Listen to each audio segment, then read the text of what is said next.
नमस्कार, आप देख रहे हैं रतनगढ़ टाइम्स न्यूज। मैं हूं राशि। आइए खबरों की ओर बढ़ेंगे। प्रेस कॉन्फ्रेंस कृष्णा गौर गोविंदपुरा विधानसभा क्षेत्र के विधायक ने आज एक प्रेस वार्ता की और इस पत्रकार वार्ता में प्रदेश सरकार का बखान किया। कोविड-19 महामारी के दौरान प्रदेश सरकार के द्वारा किए जा रहे कार्यों का महिमा मंडन किया, जबकि धरातल पर कुछ और ही दिखाई दे रहा है। प्रदेश के मुख्यमंत्री शिवराज सिंह चौहान के द्वारा घोषणा में 3 माह का राशन गरीबों को मुफ्त, आयुष्मान कार्ड धारक परिवारों को कोरोना का इलाज मुफ्त और कोरोना से मृत कर्मचारियों को 5 लाख और आश्रमों को अनुकंपा नियुक्ति के साथ कोरोना से अमृत परिवारों को 1 लाख की अनुग्रह राशि और अनाथ बच्चों को 5,000 रुपए प्रति माह भरण पोषण और मुफ्त शिक्षा का वादा किया है। लेकिन प्रदेश में इन घोषणाओं का असर जमीन पर नहीं दिखाई दे रहा। 3 माह का राशन नहीं मिल पा रहा है, गरीबों को वृद्धा पेंशन की राशि उनके खाते में नहीं पहुंच रही है, आयुष्मान कार्ड धारकों को संपूर्ण इलाज नहीं मिल सका है, कई परिवार कार्ड के गाल में समा चुके हैं। ऐसे में देखना होगा कि अपनी पार्टी का महिमा मंडल करने में भाजपा के विधायक भी पीछे नहीं हट रहे हैं। भाई, उन्होंने बीएचएल में कार्यरत कर्मचारियों को परिजनों को अनुकंपा नियुक्ति के साथ आश्रितों को 50 लाख की सहायता राशि देने की मांग की, लेकिन प्रदेश के मुख्यमंत्री शिवराज सिंह चौहान ने पिछले वर्ष शमशान घाट में काम करने वाले कर्मचारियों को 50 लाख रुपए की बीमा की घोषणा की थी, जो 1 वर्ष पूर्ण होने के बावजूद भी नहीं हो सकी। आज के इस पत्रकार वार्ता में उपस्थित सभी मेरे बहुत स्नेही पत्रकार बंधुओं का स्वागत करती हूँ। वैसे तो विधानसभा चुनाव के बाद ही लगातार कोशिश हुई कि हम अपने पत्रकार बंधुओं के साथ अपने निवास पर लगातार मिलना प्रारंभ करें, लेकिन परिस्थितियां कुछ ऐसी बनी कि पहले साल में बाबूजी की तबीयत खराब होने की वजह से, फिर उनके हमारे बीच में नहीं रहने की वजह से हमारा 2019 का साल निकला। 2020 में कोविड आया, 2021 में फिर कोविड आया। लेकिन अब क्योंकि मुझे ऐसा लगता है कि धीरे धीरे जब परिस्थितियां सामान्य हो रही है, तो मैं आपको समस्त पत्रकार बंधुओं को ये विश्वास दिलाती हूँ कि अब हमारी कोशिश होगी कि हम इसी निवास पर जल्द से जल्द मिला करेंगे। और आज चूँकि ये कोरोना के प्रोटोकॉल के तहत बैठक बहुत सूखी हो रही है, मुझे अच्छा नहीं लग रहा, लेकिन हम जब भी मिलेंगे तो सहबोज के साथ ही मिलेंगे, पूरा कोरोना गाइडलाइन का पालन करते हुए।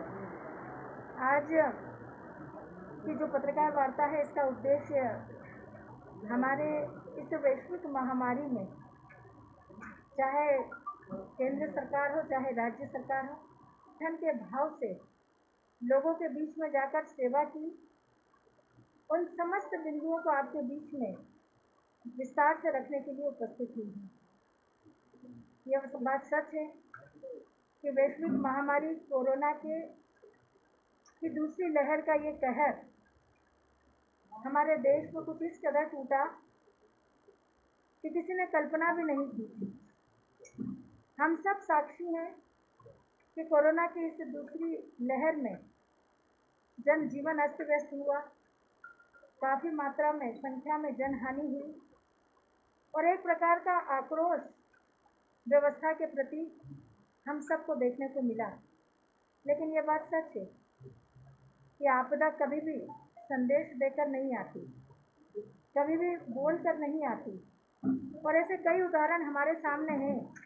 हमने उत्तराखंड के प्रलय की आपदा को भी देखा, हमने सुनामी की आपदा को भी देखा, हमने बिहार या उत्तर पूर्वी राज्यों में कई बार बाढ़ की विभीषिका की आपदा को भी देखा कि इस कठिन समय में भी हमारे देश के प्रधानमंत्री श्री नरेंद्र मोदी जी के नेतृत्व में, मध्य प्रदेश में हमारे मुख्यमंत्री श्री शिवराज सिंह जी के नेतृत्व में जिस प्रकार निर्णय लिए गए, जिस प्रकार संसाधन जुटाए गए, उसके हम सब साक्षी हैं। उन्होंने लोगों के बीच में जो सेवा देने का काम किया है, वो हम लोगों के बीच लेकर जाएं, क्योंकि हमने देखा है कि आपदा के समय में सबकी कोशिश यही होनी चाहिए, क्योंकि मैंने पहले भी कहा कि आपदा कभी भी संदेश देकर नहीं आती।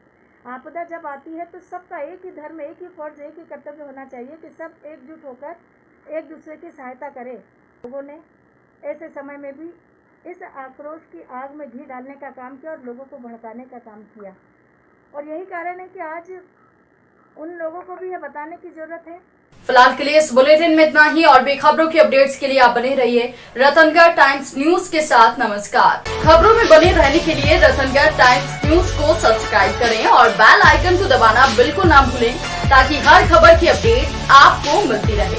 इसके अलावा आप हमारी वेबसाइट ratangatimes.com पर भी विजिट कर सकते हैं, जहां पर आपको मिलेगी हर खबर सही समय पर। इसके साथ ही आप हमारे ऐप रतनगढ़ टाइम्स को भी डाउनलोड कर सकते हैं। प्ले स्टोर पर ये इजीली अवेलेबल आपको हो जाएगा और इस ऐप को डाउनलोड कर आप सही समय पर अपडेट्स पा सकते हैं।